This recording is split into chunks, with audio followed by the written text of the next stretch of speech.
Hit TV ప్రేక్షకులకు శుభాభివందనములు. కార్తీక పురాణంకి స్వాగతం. ఎంత గ్రోలినప్పటికీ, ఎంత చెప్పుకున్నప్పటికీ, మనకి పురాణం మొత్తంలో మొదటి నుంచి చెప్తున్నది ఒకటే. తెలిసో తెలియకో ఏదో పొరపాటునో, గ్రహపాటునో కూడా అది మనకి చెవున పడినా కూడా దాని యొక్క ఫలితం అమోఘంగా ఉంటుంది. అందులో కార్తీక మాసంలో చేసేటువంటి పురాణ శ్రవణము కావచ్చు, అర్చన కావచ్చు, అభిషేకము కావచ్చు, దీపారాధన కావచ్చు, దాన ధర్మములు కావచ్చు, ఏమి చేసినప్పటికీ కూడా అమోఘమైనటువంటి ఫలం ఉంటుంది. అటువంటిది ఈ యొక్క మాసములోని పురాణ పఠనము, అలాగే మహాత్ముల గురించి తెలుసుకోవడం అనేటువంటిది ఎంతో అమోఘమైనటువంటి విషయము. జనక మహారాజు కార్తీక మాస వ్రతం యొక్క మహత్యాన్ని గురించి ఆయనకి ఉదాహరణలు ఎన్నో ఉదాహరణలను చెప్పుతున్న కొద్దీ కూడా తనివి తీరడం లేదు ఆయనకి, జనక మహారాజుకి. ఇంకా ఇంకా ఇంకా ఇంకా తెలుసుకోవాలి అనేటువంటి ఉద్దేశంలో కార్తీక మాసమందు విష్ణువునికి అవిసి పువ్వులతో, విష్ణుమూర్తికి అవిసి పువ్వులతో కార్తీక మాసంలోని పూజించిన ఎడల ఆ సమయంలోని పూజించినట్టయితే చాంద్రాయణ వ్రతము చేసినంత ఫలితము దక్కుతుంది అని కూడా మనకి తెలియపరిచారు. అలాగే విష్ణువార్చన అనంతరము పురాణ పఠనము చేయించిన నలుగురికి అది వినిపించినా కూడా వైకుంఠాన్నే చేరుకుంటారు.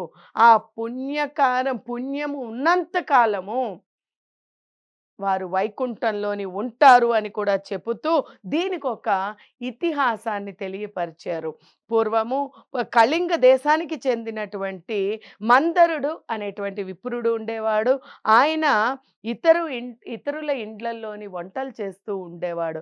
అయినప్పటికీ కూడా అతనికి ధనము సరిపోక అయ్యుండొచ్చు, లేకపోతే ఈ యొక్క ఇహలోక వాంఛల కోసము, ఇహలోకములోని సుఖము కోసము మనం ముందు కూడా చెప్పుకున్నాం. పరాన్న కాంక్షకి ఎప్పుడైతే లోబడతామో, ఎప్పుడైతే వాంఛలు పెరిగి సర్దుబాటు లేకుండా ధర్మాన్ని తప్పగలుగుతామో అప్పుడు నరకము తప్పదు అని మనం ముందు కూడా చెప్పుకున్నాం.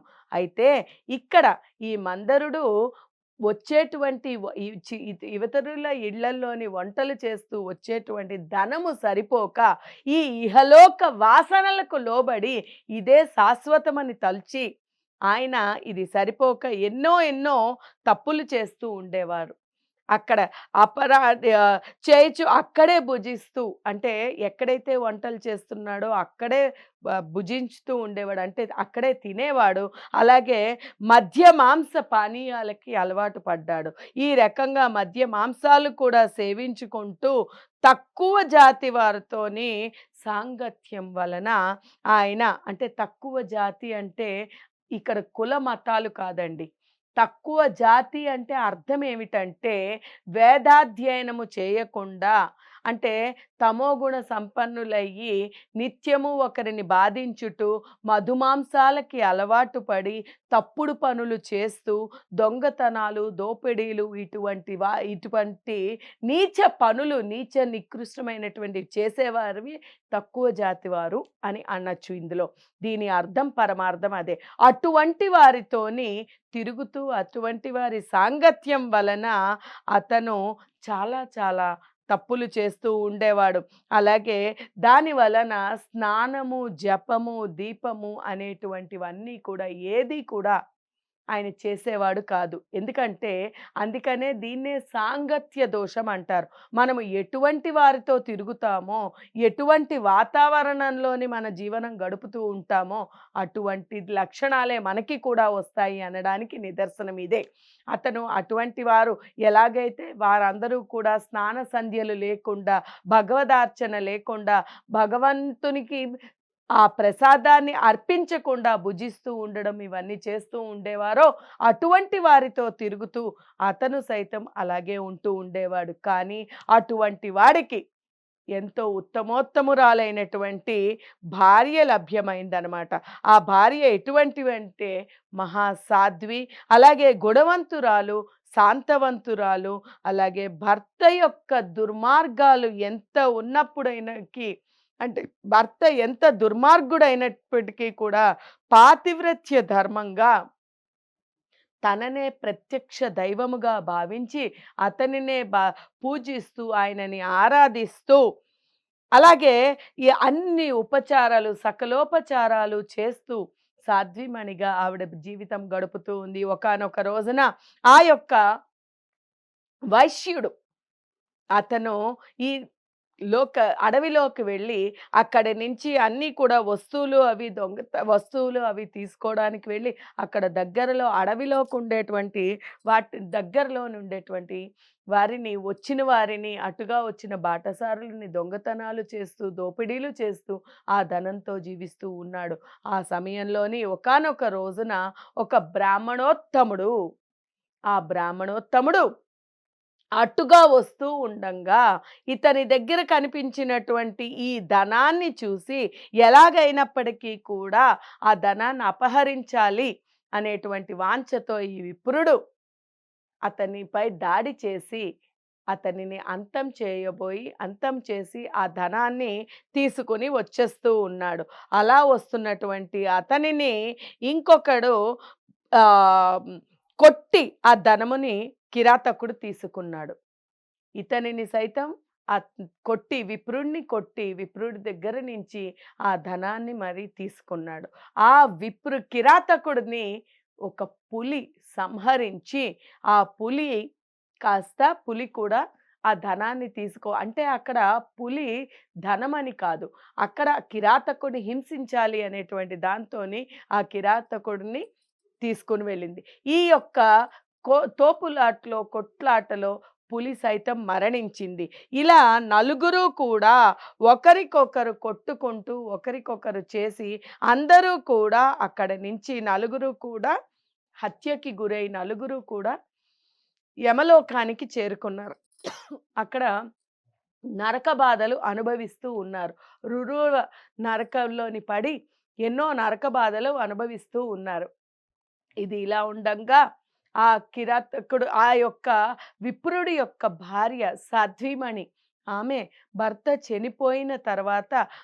చనిపోయిన నాటి నుంచి కూడా నిత్యము హరినామ స్మరణ చేస్తూ దొరికినది తింటూ ఆ దొరికిన దాంతోనే జీవితం గడుపుతూ ఋషి పుంగవుడు అందరినీ కూడా ఆరాధిస్తూ ఉండేది. అలా ఒకరోజు ఆయన దగ్గరికి ఒక ఋషి పుంగవుడు రాగా ఆ వచ్చినటువంటి ఋషి పుంగవుడిని గౌరవ మర్యాదలతోని ఆహ్వానించి ఆయనకి అర్ఘ్యపానీయాదులన్నీ కూడా సమర్పించి, స్వామి నేను దీనురాలిని, నాకు భర్త గాని సంతానము గాని ఏమీయూ లేదు. అయినప్పటికీ కూడా నాకు ఈ మోక్షప్రాప్తి కలగాలంటే నేను ఏమి చెయ్యాలి?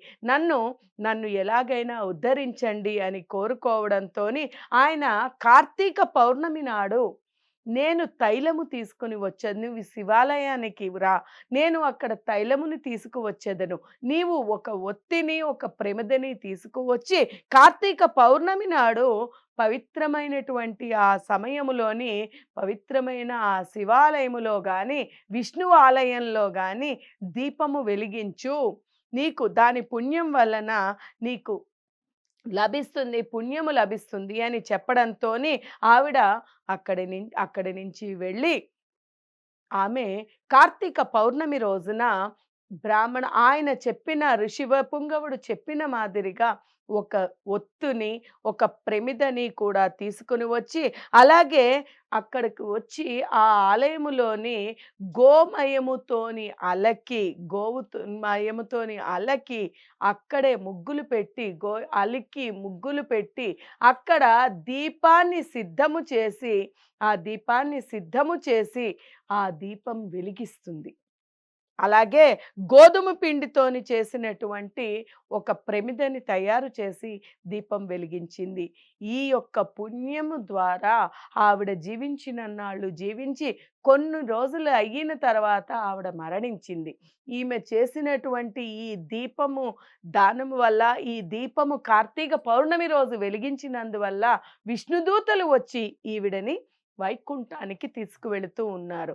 ఇలా వైకుంఠానికి వెళుతూ ఉండేటువంటి దారిలోని నరకం అంటే యమదూతలు నరకాన్ని ద్వారా వెళుతూ అక్కడ ముందుగా మరణించినటువంటి ఈ నలుగురు విప్రులు పడుతున్నటువంటి నరకంలో పడుతున్న నరకయాతనలను చూసి యమధర్మరాజుని అడుగుతుంది.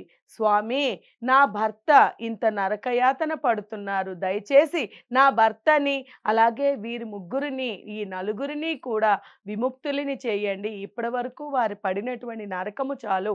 ఇప్పటికైనా విప్రుని విడుదల చేయండి అని కోరగా, అమ్మా, వీరు చేసినటువంటి పాప కర్మానుసారంగా వీరు నరకంలోని పడ్డారు. బ్రాహ్మణోత్తముణ్ణి ఇబ్బంది పెట్టి అలాగే ఈ బ్రాహ్మణుడు సైతం సదాచారాన్ని పారద్రోలడం వల్ల, సదాచారం తప్పడం వల్ల, అలాగే కిరాతకుడు అన్యాయంగా బ్రాహ్మణ హత్య చేసినందువల్ల, అలాగే ఈ యొక్క పులి వీరిని బ్రాహ్మణుడిని హింసించడం వల్ల వీరందరూ కూడా ఇక్కడ నరకం అనుభవిస్తున్నారు. ఈ నరక బాధలన్నీ కూడా అనుభవిస్తున్నారు. అందువల్ల నీ భర్త సైతం దోపిడీలు, దొంగతనాలు చేసి, చోరత్వము చేసి చేయడం వల్ల ఇలా నరకము అనుభవిస్తున్నారు. అందువల్ల నీకు నిజముగా వారిని రక్షించదలచినట్టయితే వారిని విష్ణులోకానికి, విష్ణు సాన్నిధ్యానికి తీసుకువెళ్ళాలి అంటే కనుక నీ యొక్క వ్రత ఫలమును అంటే దీపము వెలిగించావు కాబట్టి ఆ దీపము యొక్క దీపదానం వల్ల దీపం యొక్క అంటే ఒత్తిని నువ్వు ఇచ్చినటువంటి ఫలాన్ని ఒకరికి దానం చెయ్యి.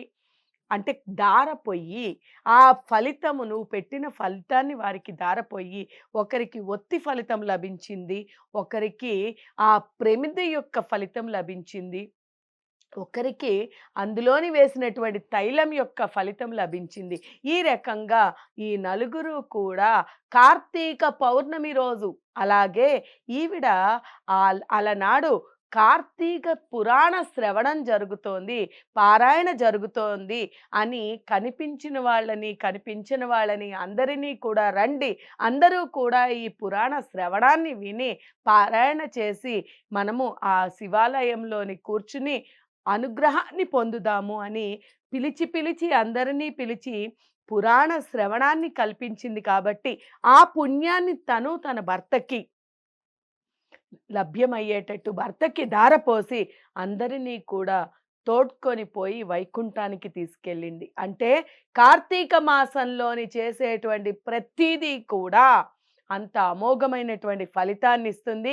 ఇక్కడ ఈవిడ చేసిన దాన్ని ఫలితాన్ని అంతమందికి ధారపోసి ఆ ధారపోసి వారందరినీ కూడా ఉద్ధరింపజేసింది. అలాగే మనందరము కూడా మనము ఉద్ధరింపబడడంతో పాటు మన యొక్క ఫలితాన్ని మనతో పాటు నలుగురు అనుకుంటూ ఈ రకంగా మన యొక్క పుణ్యాన్ని నలుగురికి కూడా పంచుతూ మనము మనతో పాటు వారందరూ కూడా ఉద్ధరింపబడాలి అని కోరుకుంటూ ఈ యొక్క కార్తీక మాస వ్రతాన్ని ఆచరిస్తూ మనమందరము కూడా ఉద్ధరింపబడాలి అని కోరుకుంటూ హరి ఓం తత్సత్.